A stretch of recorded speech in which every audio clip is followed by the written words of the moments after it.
Oke, assalamualaikum warahmatullahi wabarakatuh. Ini kembali ke riwayat semula, yaitu terkait dengan permasalahan yang belum terselesaikan sampai sekarang ini, terkait dengan kasus saudara Wiwi. Kami berkoordinasi terkait dengan penemuan-temuan ya saudara Sutopo ini dapat dikenakan Undang-Undang Peraturan Kasus PNS terkait dengan kasus Oknum Guru SD 03 Tambak Romo yang telah melanggar batas-batas norma, melanggar aturan disiplin etika PNS. Kami kembali mensoal kasus ini kepada Kepala Dinas Pendidikan Kecamatan Tambak Romo Sutopo yang diduga kuat turut serta di dalam mengotai kasus persekusi dan pemutusan alas hak secara sepihak. Maka kami harapkan sebagai Kepala Dinas Pendidikan, setidaknya hal ini sangat tidak patut karena hanya menuruti kemauan atau permintaan anak buahnya saja tanpa pertimbangan norma etika. Dengan ini, L ini menjadi suatu kondite yang tidak baik, di mana tindakan diskresi dan pendelegasian wewenang seorang kepala dinas yang menjadi tanggung jawab dan di atas pundaknya itu ternyata tidak memberi efek jera, tidak memberi kesempatan untuk menggunakan kekuasaan atau tidak sekalipun dilakukannya, padahal apa yang dilakukan oleh oknum guru dan anak buahnya ini melanggar batas-batas norma etika seorang PNS. Bahwa begitu masifnya pelanggaran-pelanggaran yang dilakukan oleh oknum guru SD 03 Tambak Romo atas nama IWW tersebut, kasus tersebut sudah berkali-kali dilaporkan tetapi mengalami pembusukan atau berlarut-larut menjadi tindakan lemahnya koordinator di dalam melakukan koordinasi, dan ini ditelan oleh angin lalu sehingga kasus Dinas Pendidikan Kecamatan Tambak Romo ini meluas seolah-olah Kepala Dinas Pendidikan Kecamatan Tambak Romo ini impoten, tidak mampu mengontrol atas perbuatan anak buahnya yang membawa kasus ini berpotensi terhadap kerugian masyarakat dan rusaknya sistem etika di Dinas Pendidikan. Adalah indikator buruk kinerja pada Dinas Pendidikan, di mana pelanggaran aturan atas undang-undang dan peraturan PNS dianggap hal yang wajar, di mana Muhammad Sutopo ini seharusnya segera melakukan tindakan represif, antisipasi dan perspektif. Dugaan adanya hubungan khusus, hubungan tidak wajar antara bawahan dan atasan juga menjadi tanggung jawab atasan. Kami meminta kasus ini segera diungkap dan dikoordinasikan karena jelas kasus ini juga ada dugaan rekayasa bohong, ya, karena tak tahan dengan rayuan dan kemauan, maka lemahnya administrasi ini menjadi bahasa, menjadi sandera, dan tidak ada sesuatu itu bisa berdiri sendiri tanpa ada yang membantu. Maka kita minta koordinator ini menegur bawahannya atas nama IWW.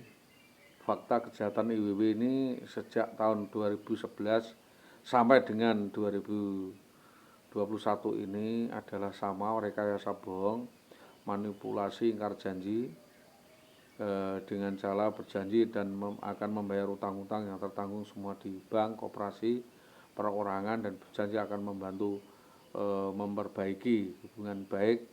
Namun setelah diterima PNS melakukan permufakatan jahat, penipuan, penggelapan berantai, yakni bersama dengan teman-temannya, bersama dengan kroni-kroninya. Di antaranya adalah dengan Dukun Cabul Sritomo, kepala sekolah atas nama Supawatin, dan yang lainnya. Ada Sri Mulyani Gudo dan ada Patim di Siterjo. Yang kedua, saudari ini berkali-kali merekayasa melakukan percobaan pembunuhan, baik pembunuhan secara fisik maupun secara psikis karakter kepada suaminya, dilakukan bersama-sama dengan atas nama Jayo Setianto dan Muhammad Sutopo. Bahkan saudara Jayo Setianto pernah mencoba melakukan percobaan pembunuhan kepada suaminya di lokasi Jalan Sugian Kebulambang pada 2012.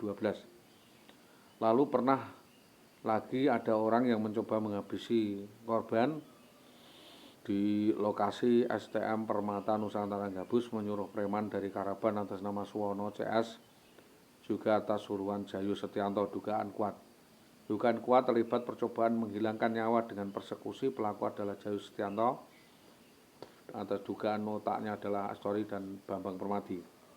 Yang kelima, bahwa atas aksi kejahatan, dendam, bujuk rayu, dan tipu daya ini korban paling banyak di wilayah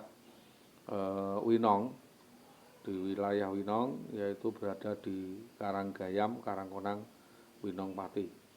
Korban diantaranya adalah Endang Asih, Anom Suyoto, Satrio, Kasnadi, Sadirjo, dan banyak yang tertipu oleh kasus tersebut. Di antaranya saudara IWW ini memalsukan tanda tangan daripada korban di atas materai, dikwitansikan, lalu menjual belikan tanah itu kepada orang lain. Tanah milik orang lain dijual belikan kepada orang lain. Yang keenam, saudari WW ini mencuri dan menggelapkan sertifikat keluarga korban dengan modus penguasaan harta benda. Dugaan yang lain adalah yang turut serta menikmati hasil kejahatan diduga adalah Rintiatun Gunadi, Karangwotan, Priyanto alias Nando, suami Rintiatun Gunadi, warga Ndopang, Triguno, Pucakwangi, yang adalah jaringan sindikat mafia dan narkoba. Melihat kejahatan beruntun, berantai, sistematis, dan rapi jaringannya ini, kami mengindikasikan IWW benar-benar masuk ke lingkaran tersebut, terlibat jaringan pemakai pengedar narkoba, sehingga segala cara dipakai untuk memalak dan memanipulasi. Yang selanjutnya adalah keterlibatan Dukun Cabul Sri Tomo atau Tomo Tambak Romo Padi, diduga adalah otak jaringan yang men-setting semua pola kejahatan yang dilakukan IWW dan kroni-kroninya. Keterlibatan Jayo Setianto, oknum Kepala Distrik Tambak Romo, Muhammad Sutopo, Kayen, Sudarmadi, Padikota, Rosmini Tambak Romo. Yang di Blora adalah Arifin Supegi Masud, warga Kamulan Blora, yang pernah memeras saya adalah senilai 110 juta dan 90 juta rupiah. Kami meminta kasus tersebut dapat diungkap dan Indah Wayu Widiawati dapat ditangkap, diamankan, sehingga jaringannya, siapa saja otaknya dan pelaku-pelakunya turut serta membantu kejahatan yang dilakukan IW dapat diamankan dan diproses hukum sesuai dengan hukum yang berlaku di Indonesia. Klarifikasi tertulis saya adalah urgensi visi dan misi kami di dalam upaya melaporkan saudari Indah Wayu Widiawati ini adalah agar tidak semakin banyak korban yang berjatuhan akibat tipu daya dan tipu muslihat saudari WW, agar supremasi hukum di Indonesia dapat ditegakkan. Adapun keterangan kami sebagai berikut. A1, bahwa sekira pada 2011 bulan September dan bulan Februari 2012 dua kali terjadi aksiden sama persis dengan kejadian di Blora ini, yaitu di Tambak Romo, di mana IWW menipu daya suaminya, keluarga suaminya, untuk mengeluarkan sejumlah uang sebagai jaminan atau tebusan seolah-olah dirinya diculik oleh mafia. Ini untuk dirinya, mulai dari mengganti rugi, menyekolahkan, menguliakan, bahkan sampai jadi PNS, diangkat PNS tahun 2010. Pada tahun 2011 saudari Iwi berubah perangai dan kabur dari rumah suaminya dan mulai hidup kumpul kebo, hidup bebas dengan oknum polisi atas nama Bambang Permati, oknum anggota Polsek Sukolilo, Polres Pati. Selanjutnya, bahwa merasa dapat angin segar dan backingan dari anggota Polsek Sukolilo tersebut, selanjutnya saudari IWW melancarkan kejahatan-kejahatan lainnya, yaitu melakukan penipuan, pencurian, dan penggelapan dijalankan secara masif dengan korban adalah keluarga daripada Solihuledi. Korbannya sangat banyak di Pati, terutama adalah orang-orang dekat atau saudara-saudara. Pola kejadian awal ada saudari IWW diajak pengajian oleh suaminya di Mojolaring Gabus, habis itu silaturahmi ke rumah saudara Mukhid. Sepulang dari acara itu IWW seolah-olah dihadang dibawa kabur oleh oknum anggota Polres Pati dan putus kontak dengan suaminya Solidarity sejak kejadian 11/11/2011 sampai 2000-2001 tersebut, dan kasus itu domisioner. 2A bahwa Indah Wahyu Widiawati merupakan oknum guru SD 03 Tambak Romo Telambir di dalam surat laporan SK 813582/2011 Bupati Haryanto, bahwa saudari IWW ini peraingannya sangat licin, bermain watak, membuat suatu persepsi opini bahwa suaminya menderita gangguan mental, gangguan jiwa, mertuanya sakit-sakitan dan sedang di atas balai, sehingga keberatan untuk tinggal dengan keluarga suami, sehingga memutuskan kabur dari rumah dengan cara menguras semua dan merampok, menggelapkan semua aset keluarga suaminya dengan cara menipu daya, melakukan konspirasi dengan preman.